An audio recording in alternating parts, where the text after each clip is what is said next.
your daily updates. Newsman Dennis Daily offers his take on the events of the day in another daily video blog.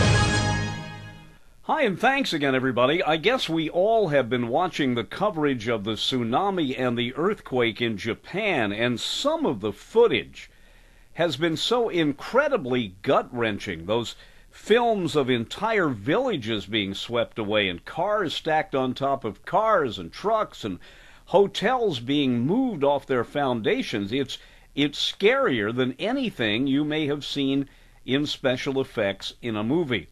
This leads me to think, though, what must be going through the minds of everyone every day about their own lives. And that's the fact that we all think that unless we get some bad health news or a loved one dies or we're injured in a car wreck, life pretty well goes on the same every day. And as far as our infrastructure goes, it just keeps getting better.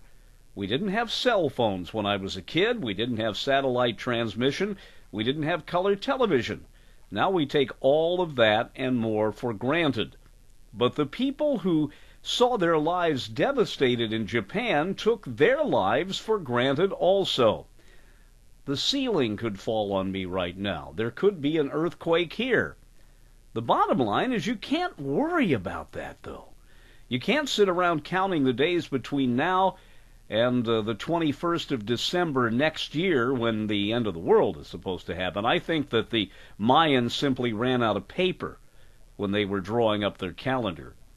But we need to be grateful for what we have right now, and we need to realize that we have to be prepared, but you can only prepare so much, and you can only be so pessimistic.